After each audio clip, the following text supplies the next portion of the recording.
하나님을 만나보고 싶죠? 네. 하나님이 어디 계실까요? 하나님이 어디 계세요? 오늘 말씀의 제목이 뭐예요? 다 같이 시작. 하나님이 계시는 곳. 다시 큰 소리로 시작. 하나님이 계시는 곳. 하나님이 계시는 곳을 알면은 하나님 만날 수 있어요, 없어요? 하나님이 계시는 곳을 알면 하나님 만날 수 있겠죠? 예. 네. 제가 아까 옆에 사람을 보시라고 그랬어요. 더 젊어지셨나요? 늙었나요? 아니면 더 이뻐지셨나요? 더 못나셨나요? 자, 더 젊어졌다. 옆에 사람 보니까 더 젊어졌다. 옆에 사람 보니까 더 이뻐졌다. 그런 분은 그 마음속에 하나님이 계시는 분이에요. 아무도 대답 안 하시네. 동의하지 못하겠어요? 하나님이 마음속에 하나님이 함께 계시는 분은 옆에 사람을 보면은 더 반갑고 더 이쁘고 더 젊어졌고 더 좋고 모든 것이 그렇게 보여요. 그래서 여러분 하나님이 어디 계실까? 자, 오늘 본문에 보면은요 1절에 이런 말씀을 하고 계세요. 여호와께서 이와 같이 말씀하시되 하늘은 나의 보좌요 땅은 나의 발판이니 너희가 나를 위하여 무슨 집을 지으랴? 내가 안식할 처소가 어디랴? 자, 이 말을 알아듣기 쉽게 말하면요 너희가 나를 만나야 복을 받고 잘 살고 모든 일이 다 형통하게 되는데 나를 만날 수 있는 장소가 어디 있느냐? 너희가 성전을 짓고 교회의 성전이죠.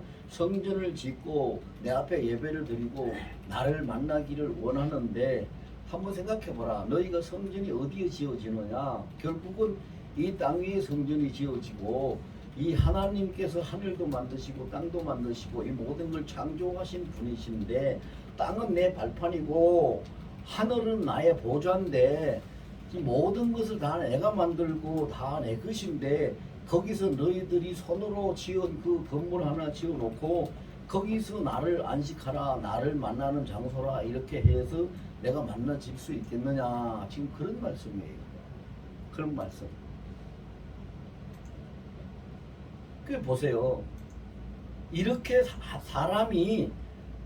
사람들은 그럴 거예요. 지금도 보면은요 저희 교회는 아직까지 성전 건축을 못하고 이렇게 새빵살이 하고 있지만은 돈을 많이 들여가지고 교회를 잘 지었어요. 심지어 어떤 교회는 보면 몇백억 건축비가 몇백억 들어가는 교회도 있어요.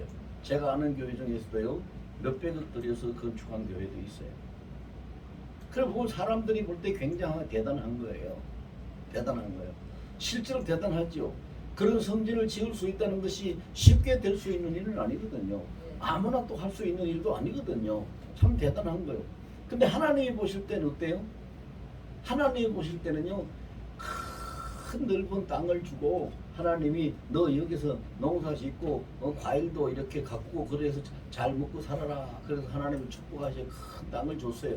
그래 거기다 사과나무도 심고 수박도 심고 고기도 심고 고구마도 심고 뭐 이렇게 해가지고 다 심어놓고는 거기서 원두막 하나 딱 지놓고는 원두막 속에 이게 주인이 여기 원두막에 와서 쉬시고 원두막에 와서 주무시고 원두막에 와서 만나주시고 원두막에 와서 계십시오. 그러는 거하고 똑같아요.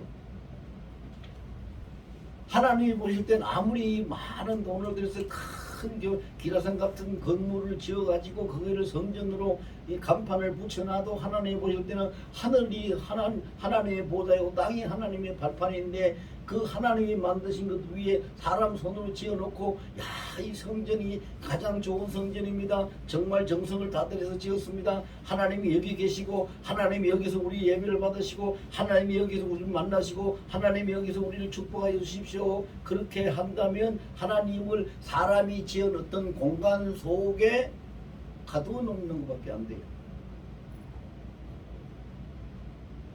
하나님은 이 우주보다도 더 크신 분이고 우주를 다 그분이 지으신 분이고 그분 손바닥에 모든 것이 다 있는 분인데 사람이 손으로 지어가지고 거기서 하나님이 계시는 성전이다.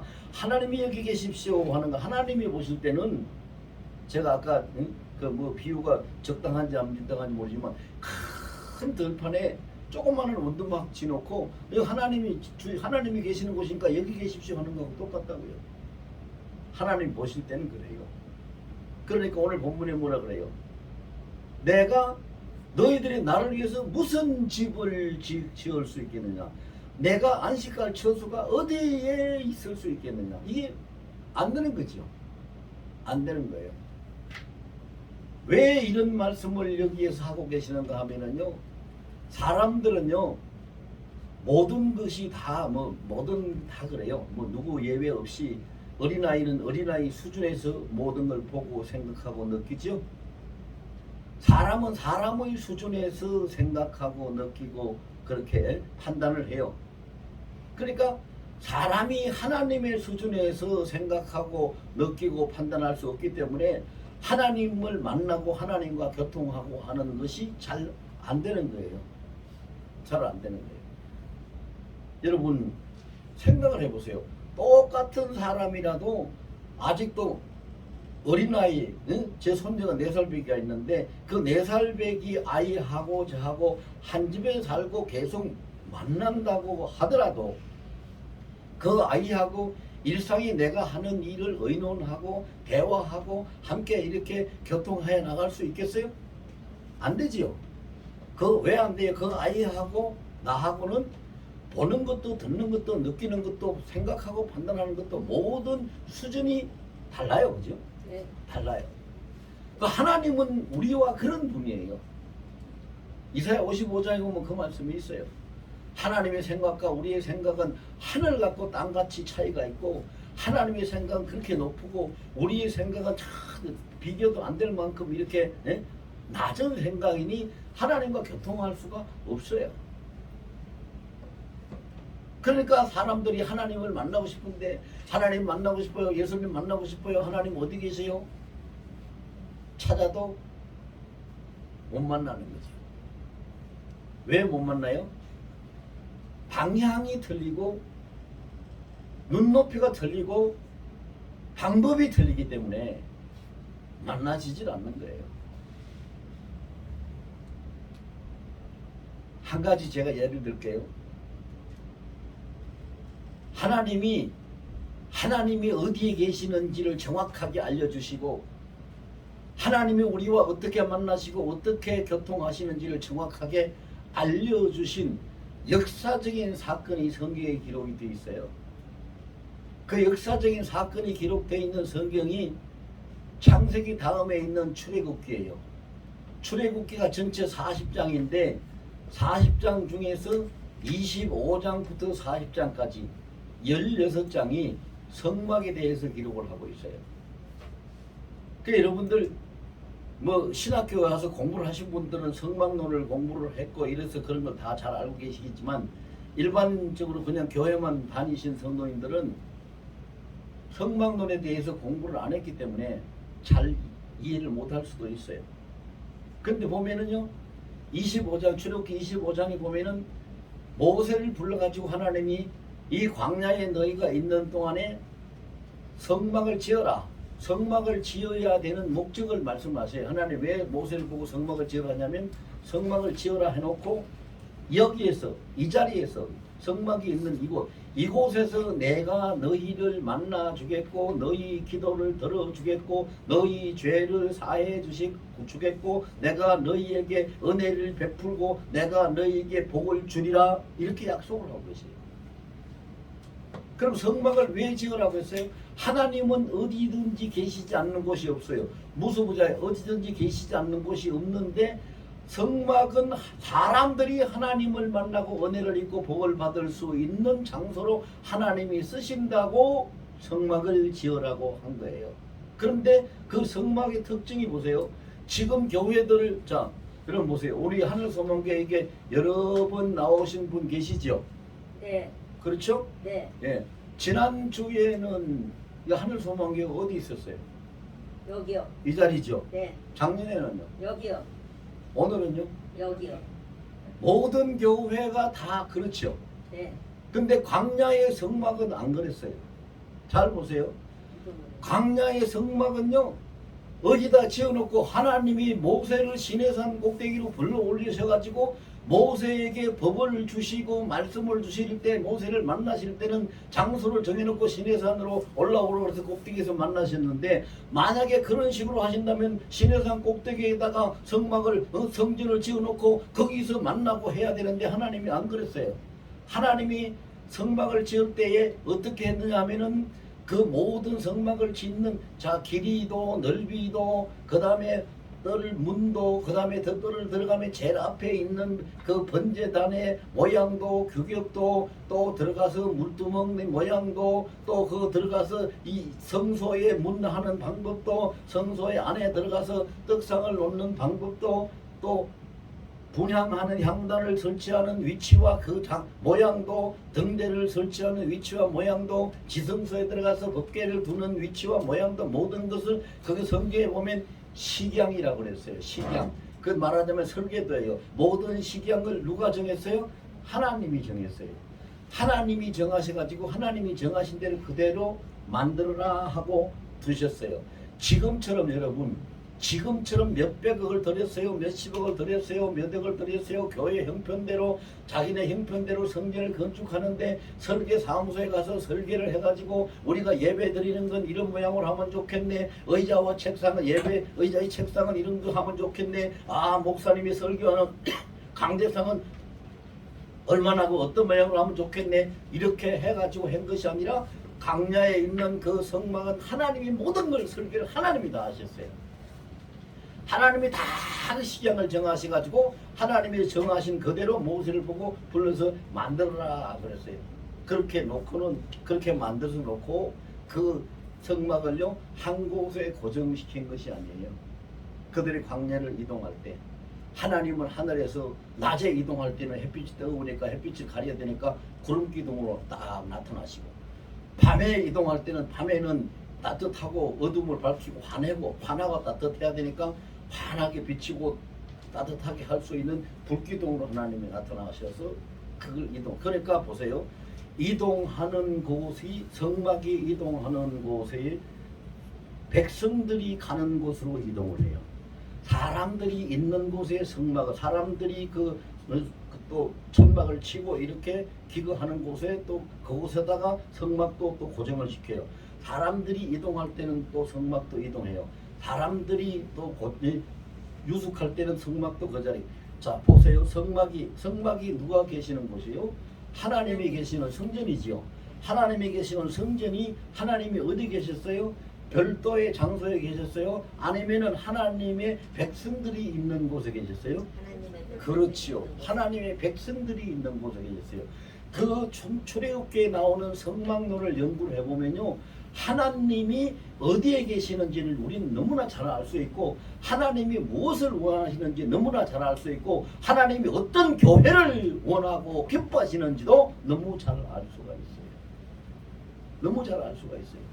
근데 오늘 본문에 보면은요 한마디로 그 말씀을 하고 계세요. 한마디로 1절에서 말씀하시는 건 뭐야? 내가 너희 사람 손으로 지어서 고정시켜 놓은 그 자리에 그 공간에 사람이 너희가 볼 때는 몇백 평 되는 몇백 평 교회가 몇백 평 되면 엄청 크지요. 엄청 커요. 뭐 말할 수도 없이 굉장하지요. 그런데 하나님 앞에 몇백 평은 점 하나도 못 찍을 만큼 작은 거예요. 왜? 모든 우주 만물 공간이 다 하나님 손 안에 있는데 그 몇백 평이 어디다가 점을 찍겠어요? 여러분 세계 지도에서 대한민국을 찾으려면 요만해요. 근데 세계 지도가 아니고 우주의 지도를 만들어가지고 대한민국을 표시하려면 어떻게 표시하겠어요?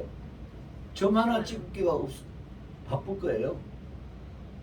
그러한 그 모든 것을 그렇게 이 땅 전체가 하나님의 발판이고 하늘 전체가 하나님의 보좌인데 그 하나님을 모시겠다고 요만한 집을 지어가지고 좀 표현이 이상합니다만 하나님 앞에서는 그거 학구방밖에 안 되는 거예요. 그거 요만한 집을 지어가지고 여기가 하나님 성전입니다. 그래서 하나님이 뭐라 그래? 너희가 나를 위해서 그걸 집을 짓겠다고? 내가 거기에 안식할 곳이 그곳이라고? 자, 너무 의의가 없다 이 말이에요. 의의가 없어요. 그럼 하나님은 어디 계십니까? 하나님은 우리 만나야 되잖아요. 하나님 우리 같이 살아야 되잖아요. 하나님 은혜를 입어야 되잖아요. 근데 하나님이 광야의 성막을 통해서 하나님이 보여주신 거 단 한마디로 딱 설명을 하면요. 나는 너희들이 만든 건물 안에 거기에 이렇게 있고 거기서 내가 뭐 앉아서 쉬거나 누워서 자거나 뭐 이렇게 차를 마시거나 이렇게 할 수 있는 게 공간, 너희들이 정한 공간 속에 있는 하나님이 아니다. 너희가 살아가는 삶의 현장에서 너희를 인도하고 너희를 감싸 안고 너희를 은혜를 베풀고 너희와 함께 있는 너희 있는 곳에 있는 하나님이라는 걸 가르쳐 주신 것이 강야의 성막이에요. 그럼 오늘날 하나님 어디 계실까요? 자, 정답이 다 나왔어요. 오늘날 정답, 저를 따라서 하세요. 지금 우리가 있는 여기에 계십니다. 아멘. 그렇죠? 네, 여기 계세요. 하나님이 여기 계세요. 그런데 오늘 본문 2절에 보면 하나님이 그걸 정확하게 말해요. 오늘 본문 2절 다시 한번 읽어볼까요? 자, 읽어보세요. 자, 2절 시작. 나 여호와가 말하노라 내 손이 모든 것을 치웠으므로 그들이 생겼느니라. 무릇 마음이 가난하고 심령이 통회하며 내 말을 듣고 떠는 자 그 사람은 내가 돌보려니와. 아멘. 자, 그대로 더 보세요. 여기에서요. 모든 걸 하나님이 지으셨기 때문에 사람이 손으로 지은 곳에 하나님이 계시는 것이 아니라 하나님 어디 계시냐? 무릇 마음이 가난하고 가난한 심령입니다. 심령에 통회하고 애통해하는 심령입니다. 내 말을 듣고 떠는 자, 하나님의 말씀 앞에 들고 경외하는 자입니다. 그들은 내가 돌본다는 것은 내가 그들과 함께 있으려니 하고 하시는 말씀이에요. 하나님이 어디 계시는 줄 알았죠? 네. 사람들의 그 수준을 가지고 사람들의 안목을 가지고 주여 내게 오시옵소서, 나타내시옵소서, 나를 만나 주시옵소서. 그게 여러분 보세요. 조그만한 시냇물이 쫄쫄쫄쫄쫄쫄쫄 흘러가요. 이 시냇물이 흘러가니까 이 시냇물이 어느 날 보니까 저 소문을 들었는데 저 건너편에는 큰 강이 흐른다 그러고 좀 더 많이 가면은 큰 끝도 보이지 않는 바다가 있다고 들었는데 내가 이 골짜기에 쫄쫄쫄쫄 흘러가는 시냇물로 내가 이렇게 있어요. 그들 한번 구경도 못하고 시내가 바다 구경 갈 수 있어요 없어요? 못 가지요. 그러니까 이 구경도 한번 못하고 그들 한번 만나지도 못하고 나는 그냥 맨날 이렇게 있다가 그냥 끝나는 건가? 이런 거 아니겠다. 자, 이 초청을 한번 하자. 저 건너편에 있는 강이요. 내게 와서 나하고 만나고 나하고 좀 같이 지내보자. 저 멀리 있는 끝도 안 보인다는 바다야. 너도 여기 와서 나하고 같이 좀 만나고 지내보자. 자, 강이 시내로 들어오면 시내가 어떻게 되겠어요? 바다가 시내로 들어오면 시내가 어떻게 되겠어요? 시내가 남아나요? 안 남아나요? 안 남아나지요. 안 남아나요. 시내가 어떻게 남아나요? 바다가 들어오면 그냥 바다가 돼버리지. 강이 들어오면 강이 돼버리지. 시내 안에 어떻게 강이 들어오고 시내 안에 어떻게 바다가 들어와요? 시내가 남아날 수가 없지요. 하나님도 그와 똑같은 분이요. 하나님도 또한 그 똑같은 분인데 하나님하고 직접 대면해서 1대1로 단독적으로 대면한 사람이 누구요? 모세예요. 모세. 여러분 아시죠? 모세가 시내산에서 하나님하고 대면한 사람, 하나님과 독대한 사람은 모세밖에 없어요. 모세예요. 근데 모세가 하나님하고 직접 1대1로 대면을 하고 얼굴을 보고 만났어요? 못 만났어요? 못 만났어요. 못 만났어요. 왜? 하나님도 그와 같은 분이에요. 그래서 모세가 하나님이 모세를 만나 주실 때에 어떻게 하라고 모세한테 시켰어요. 네가 내 앞에서 나를 대면하면 너는 죽을 수밖에 없다. 자, 말하자면 보세요. 강이 시내로 들어오면 시내는 없어져요. 강이 돼버리고 바다가 시내로 들어오면 시내가 없어지고 바다만 남는 거예요. 마찬가지로 사람이 하나님과 만나려고 하면 하나님이 그랬어요. 모세한테. 모세야, 내가 너를 만나서 너를 지나칠 텐데 네가 나를 정면으로 대면하면 너는 죽을 수밖에 없다. 그러니 내가 지날 때에 너는 큰 바위가 그 시내산 꼭대기 큰 바위 암벽이 이렇게 있죠. 안반에 있는 큰 바위가 있는 안반에 있는 그 틈새에 가서 납작 엎드려 있으라. 그러면 나는 네가 엎드려 있는 그 뒤로 그냥 지나쳐 가면서 너에게도 말도 하고 너에게 은혜도 베풀고 너를 만나 주리라고 이렇게 말씀하시고 모세도 하나님의 얼굴을 본 적이 없어요. 구약 시대 때는요 하나님을 만난다는 것이 정말 힘들었어요. 그렇지만 지금 사는 이 시대는 이 신약 시대 우리가 사는 이 시대는 하나님을 만나는 것이 하나도 힘들지 않고 어렵지가 않아요. 너무너무 쉬워요. 너무너무 편해요. 아 그런데 목사님 어떻게 만나게 어떻게 편하게 어떻게 쉽게 만납니까? 나는 못 만났는데요. 자 보세요. 구약 시대 때 하나님 제가 모세를 왜 예를 들었냐면요. 하나님하고 제일 가까이 하고 하나님하고 직접 음성을 듣고 한 모세도 하나님의 얼굴을 보지를 못했어요. 하나님을 직접 대면하지 못했어요. 사람이 하나님과 만나면 죽을 수밖에 없기 때문에 그래요. 그런데 이 시대에는요. 이 시대에 있는 하나님이 우리에게 뭐 어떻게 임하세요? 대답하기 싫은가 봐요. 모르진 않을 텐데. 이 시대에 있는 하나님이 성령으로 임하세요. 자, 다 같이 이 시대는 하나님이 성령으로 임하십니다. 이 시대는 하나님이 말씀으로 임하십니다. 말씀을 만나면 하나님을 만나는 것이고 성령을 만나면 하나님을 만나는 것이고 그럼 하나님을 만나는 것이 어려워요? 안 어려워요? 안 어렵지요? 성령은 항상 우리에게 계셔요. 항상 우리에게 계세요. 아니 목사님 난 성령이 계시는지 안 계시는지 난 모르겠어요. 뭐 어떻게 내게 성령이 계시는 줄을 알 수 있나요? 그 무엇으로 증거할 수 있나요? 그럼 제가 방법을 가르쳐 드릴게요. 내게 성령이 계시는지 안 계시는지 확인하고 싶으면요. 자 지금 제가 예수님을 여러분 예수님을 누구라고 뭐라고 부르는지 예수님 한번 불러보세요. 시작. 더 큰 소리로 시작. 예수님을 뭐라고 불러요? 시작. 주님. 주님. 더 큰 소리로 시작. 주님. 주여. 예수님을 주님 주여라고 불렀죠. 불렀죠. 네. 그래서 성경에 보면 그게 있어요. 성령이 아니시면 마태복음 16장에 있어요. 성령이 아니시면 우리가 예수를 주라고 부를 수 없다. 주라고 시인할 수 없다. 그럼 내가 예수님을 주라고 불렀다는 것은 내게 누가 계신다는 거예요? 성령이 계신다는 거예요. 자, 증거가 됐죠? 그 다음에 성령이 계시지 아니하면 여기 와서 예배를 드리지 않아요. 또 성령이 계시지 아니하면 기도하지 않아요. 성령이 계시지 아니하면 성경 말씀 듣거나 읽지 않아요. 여러분 분명히 알아야 돼요. 성령이 계시지 않는 저 바깥에 예수하면 성령이 계시지 않는 사람들이 성경 읽고 성경 설교 말씀 듣습니까? 안 듣습니까? 안 들어요. 안 듣죠? 네. 성령이 계시지 않는 바깥에 있는 사람들이 주일날 교회 와서 예배 드려요? 안 드려요? 안 드려요. 안 드리죠? 네.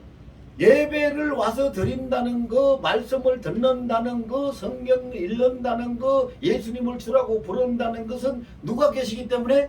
성령이 계시기 때문에. 성령이 계시기 때문에 하는 거예요. 그러면 성령이 지금 어디 계세요? 여기요. 여기 어디요? 마음에요. 내 안에. 네, 내 안에 계세요. 그래서 예수님도 그랬어요. 너희가 천국이 여기 있다 저기 있다 하여도 거기에 휘둘리지 말라고. 천국은 너희 안에 있느니라고 그랬어요. 자 오늘 본문 2절 다시 한번 띄워보세요. 2절 다시 띄워보세요. 자 2절에 보면은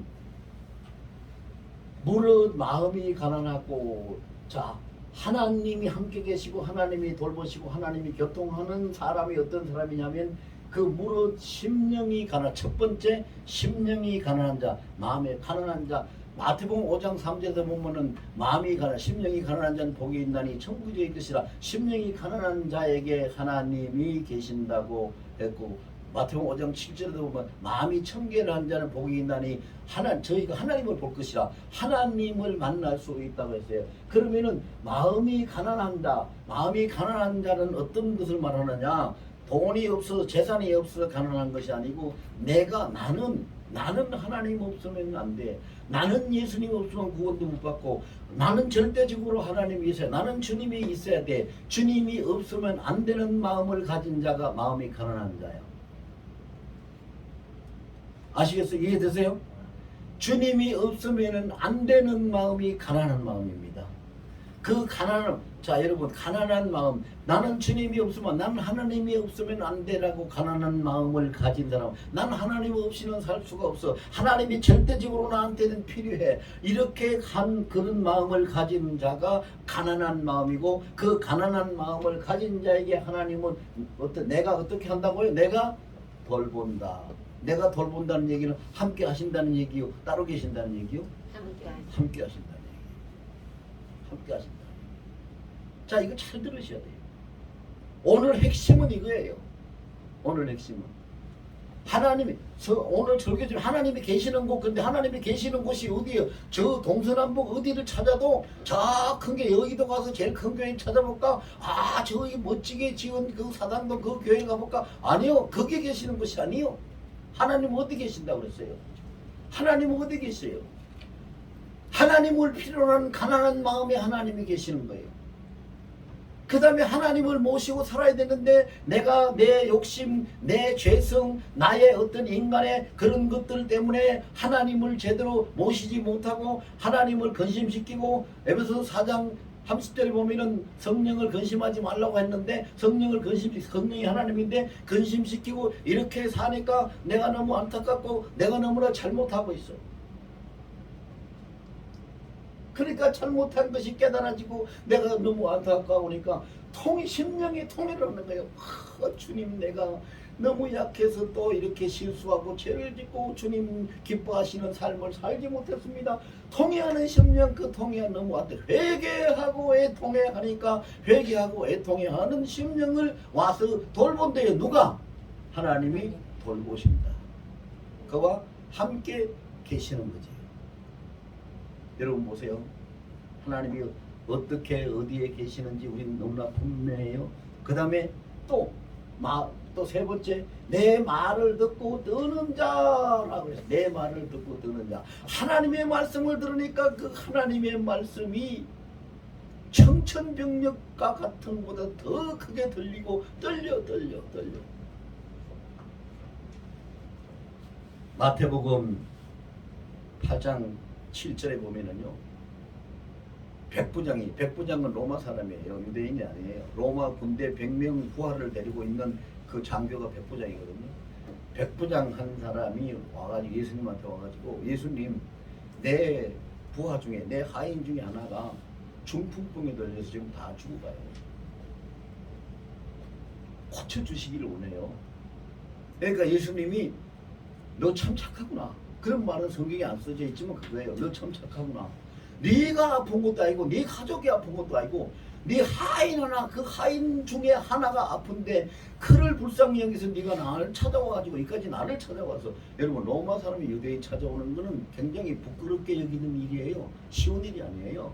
그리고 그는 또 장교예요. 더구나 보통 사람도 아니고. 네가 나를 찾아와서 하인을 고쳐달라고 하는 거 보니까 너 참 착하구나. 너 참 굉장히 마음이 곱고 의롭구나. 그래서 거기에 감동을 받아서 예수님이요, 단박에 말씀을 하시더라고요. 그래, 내가 가서 고쳐주마. 그러는데 그 내가 가서 고쳐주마 하는 그 예수님의 말씀에 그 백부장이 떨어요. 아닙니다, 주님. 주님이 어떻게 내 집에 오시는 걸 내가 감당을 합니까? 아닙니다. 그냥 그 자리에서 말씀만 한마디 해주시면 내 하인이 낫겠습니다. 여러분 보세요. 하나님 말씀 앞에 떠는 자가 어떤 자인지. 그 말씀이 떨리니까 감히 주님이 내 집에 오시면 내가 어떻게 감당을. 아니요, 그냥 그 자리에서 계신 곳에서 말씀 한마디 하세요. 네 종, 네가 원대로 나라. 그렇게 한마디 하시면 되잖아요. 그러니까 예수님이 뭐라고 그랬어요? 네 믿은 대로 될지어다. 그래서 그 시로 하인 아닙니다. 그러면은 그 하인의 병을 고칠 때 누가 가서 고쳤어요? 하나님이 고치셨죠. 하나님이 고치시기 때문에 그 하인이 낫죠. 그럼 하나님이 뭘 통해서 고쳤어요? 주님의 그 말씀 앞에서 뜨는 자 주님을 경외하는 그 사람의 믿음을 통해서 고쳤죠. 성경에 보면은요, 조금 더 실감나게 하려고 제가 예를 들어볼게요. 자, 가난한 심령을 가진 사람은 어떤 사람이냐? 성경에 나오는 사람 중에 두 여인을 우리가 생각하면 돼요. 하나는 한나를 생각하고 또 하나는 혈루병 12년 동안 혈루병 앓은 여인을 생각하면 돼요.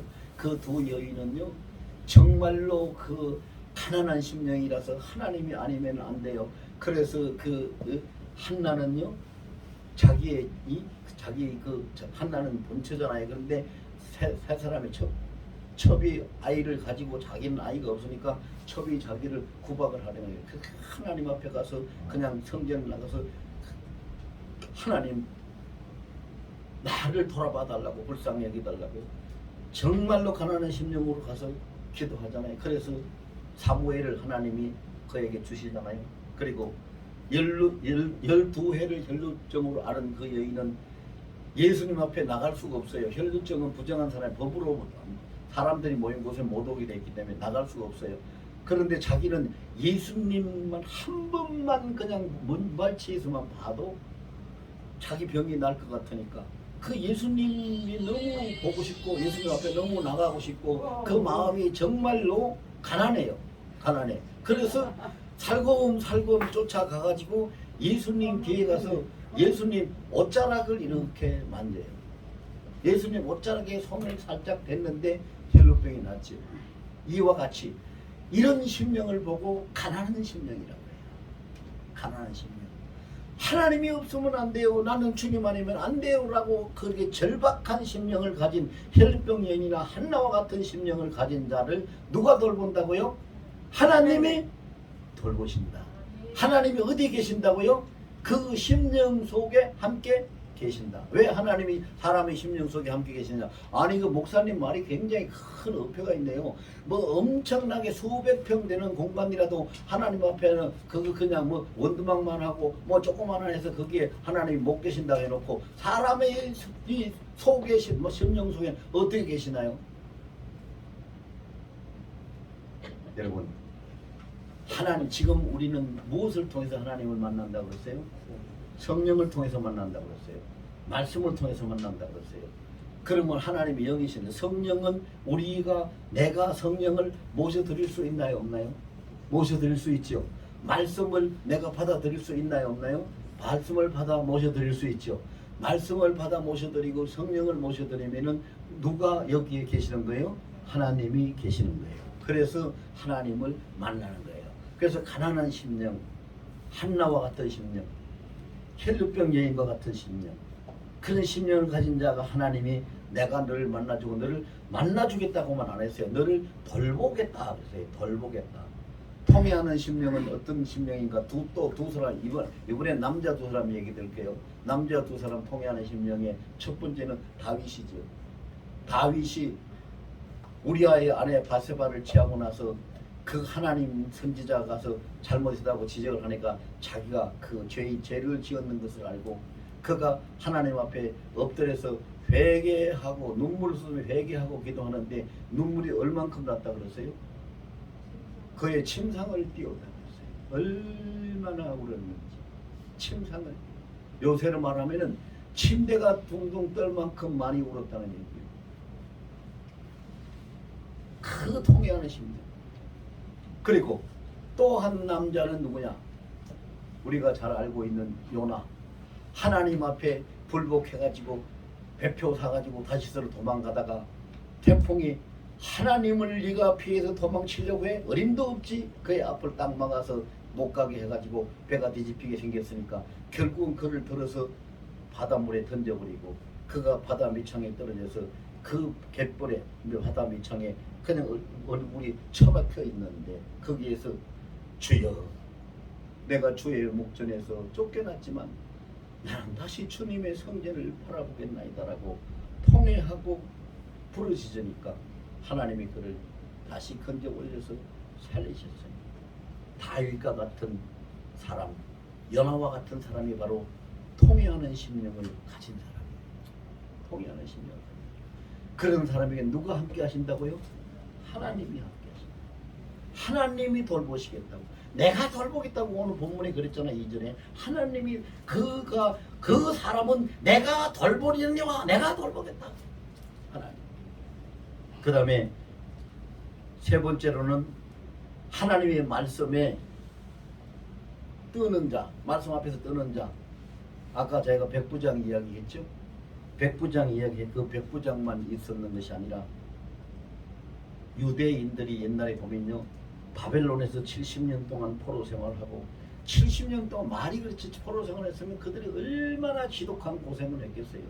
그리고 예루살렘으로 돌아왔을 때에 학사 에스라가 그 앞에서 성경을 펴서 하나님의 말씀을 펴서 읽을 때 그들이 아멘하고 눈물을 쏟아내서 땅에 엎드리 하나님의 말씀에 떨려서 땅에 엎드렸습니다.